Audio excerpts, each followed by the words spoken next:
kids today are working on their learning centers, and their learning centers have a variety of activities that they'll be doing throughout the week. This checklist is something that they use throughout the week. It is their guide, it's their schedule, it tells them exactly what to do at each of the different center activities. We usually do about 2 or 3 center rotations per day, and so they'll have the opportunity to work at 3 different activities throughout the day.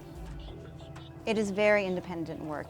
Generally during this time, once they get started and moving, I'm able to meet with small groups to do either guided reading or math skills, work on math skills.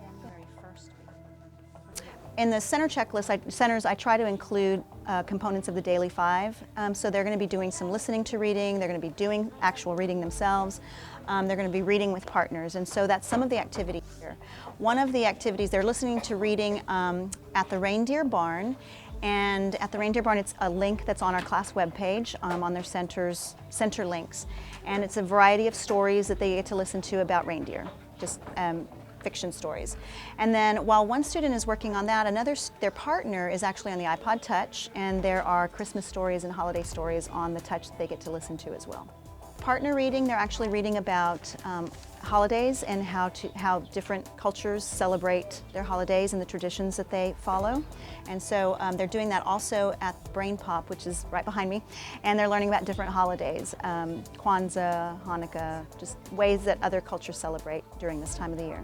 Okay, so what dates are you going to start for Kwanzaa?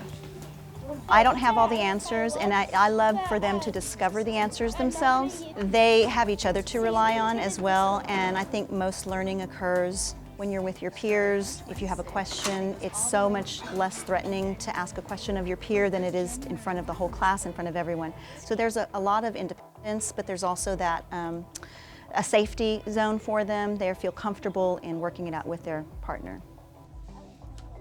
On the iPod Touch, there's an application where they write what they would like for Christmas, and I've actually had them work on developing kinds of sentences. We've worked the past few weeks on statements and commands and questions.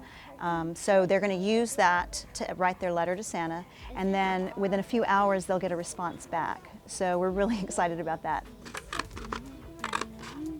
They're making a book of coupons as a gift for their families, and so we have a list of generated ideas of ways that they can help their family, and they'll use that to help them make coupons, which will be included in a card, which is another activity that they're doing. They're making a card for their family as well.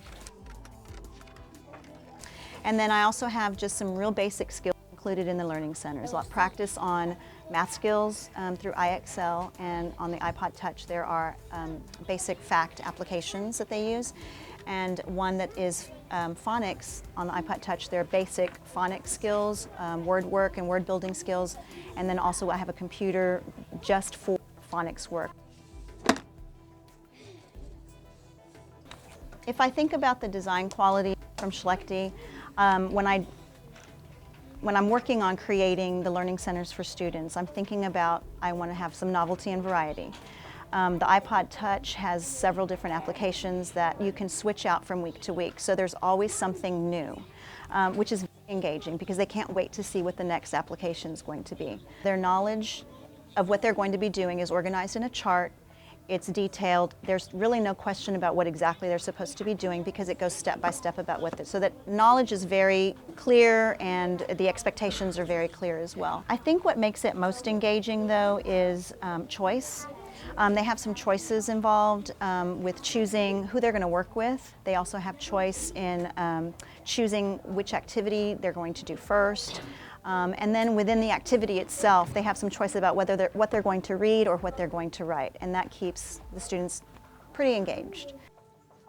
Routine is important, and in a sense, this is a bit of a routine because it's a weekly thing that we do, but within it, you might want to mix things up a little bit. So I guess for parents at home, as far as like their child's activity, I think that they should, we do it in small increments of time. We don't spend a whole lot of time doing it. Ask your child, are you enjoying this activity? What do you like about it?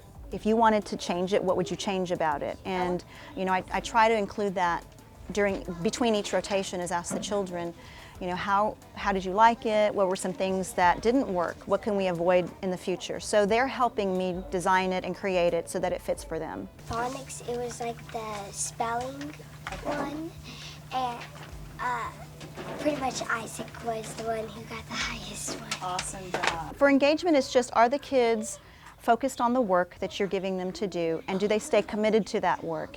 And during learning centers, kids generally stay committed. This is one of the quietest times during the day.